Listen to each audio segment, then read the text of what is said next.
Assalamualaikum warahmatullahi wabarakatuh. Perkenalkan, nama saya Faiza Alia Renata dengan NIM akhiran 187 dari kelompok SGD A9. Nah, pada hal ini saya akan membahas mengenai vesika velea. Pertama, kita akan masuk ke dalam soal terlebih dahulu. Nah, di soal itu dinyatakan bahwa ada seorang pasien yang datang ke dalam rumah sakit setelah makan sate kambing yang terlalu banyak. Pasien tersebut merasakan nyeri di regio kanan atas dan memiliki morphine yang positif. Nah, pada hal ini saya akan menjelaskan mengenai alur saluran sekresi pada vesika velea, otot-otot yang berada di sekitar papilla duodeni mayor beserta otot penyusunnya, dan juga mengenai kelainan pada vesika velea beserta gejalanya. Nah, yang pertama kita akan masuk ke alur saluran sekresi vesika velea terlebih dahulu. Nah, pertama yang seperti kita tahu, empedu itu diproduksi di hepar oleh sel hepatosit. Nanti empedunya itu tuh akan mengalir melalui canaliculi biliveri menuju ke ductus hepaticus dexter et sinister. Nah, kedua saluran itu akan bergabung dan membentuk ductus hepaticus communis. Dari sini, empedu itu akan masuk ke dalam ductus cysticus untuk disimpan dan dipusatkan di dalam vesika velea. Jika terjadi stimulasi hormon CCK atau kolesistokinin, misalkan setelah makan makanan berlemak, maka vesika velea tersebut akan berkontraksi dan mendorong cairan empedu ke ductus cysticus. Kemudian cairan empedu akan masuk ke ductus choledocus. Nah, akhirnya empedu itu akan bermuara ke papilla duodeni mayor melalui ampula hepatopankreatika bersamaan dengan enzim pankreas. Selanjutnya kita akan membahas mengenai otot di sekeliling papilla duodeni mayor beserta otot penyusunnya. Nah, pada ampula vateri terdapat sebuah tonjolan yang disebut sebagai papilla duodeni mayor. Tonjolan ini itu dikelilingi oleh musculus sphincter Oddi yang merupakan gabungan dari 3 otot lainnya, yaitu yang pertama ada musculus sphincter choledochi yang bertugas untuk mengontrol aliran empedu, ada musculus sphincter ampula vateri untuk kontrol pembukaan ampula vateri, dan juga ada musculus spinator ductus pancreaticus. Nah, dia itu bertugas untuk mengatur aliran enzim pankreas.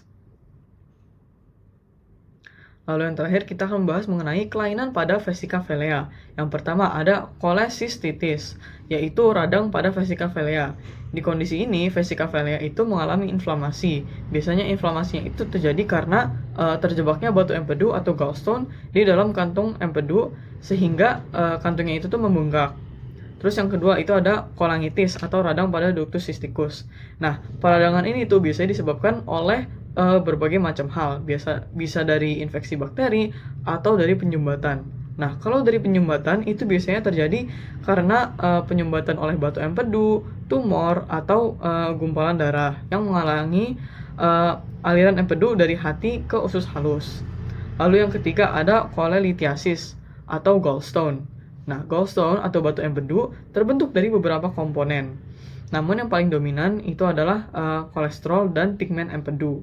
Seiring berjalannya waktu, gallstone ini dapat tersangkut di kolum vesicae biliaris.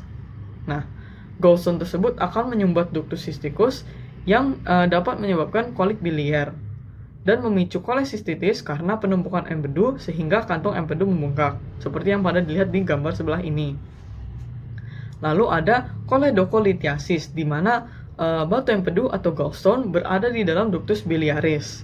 Nah, seiring berjalannya waktu, batu tersebut itu bisa berjalan dan juga terjebak di daerah sphincter ampula, sehingga mengakibatkan obstruksi di aliran empedu ke arah duodenum. Nah, kalau misalkan batunya itu terjebak, dia itu dapat menyebabkan ikterus atau jaundice, di mana terjadi perubahan warna pada kulit dan sklera yang awalnya biasa-biasa saja, itu berubah menjadi kekuningan karena tubuhnya itu kelebihan bilirubin di dalam aliran darahnya. Lalu yang terakhir itu ada atresia biliaris atau biliary atresia. Nah, dia itu adalah keadaan kongenital di mana terjadi penyumbatan pada saluran empedu dari hati ke empedu. Kan awalnya seperti kita ketahui, empedu itu dihasilkan di dalam hati atau hepar oleh sel hepatosit. Nah, empedu yang dihasilkan di dalam hati tersebut harusnya dia itu mengalir ke kantung empedu. Namun pada kejadian ini dia itu malah tersumbat di dalam hati dan terjadi akumulasi.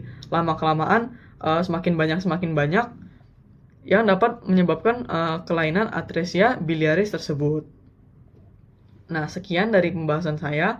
Mohon maaf apabila ada salah sebut dalam kata ataupun nama.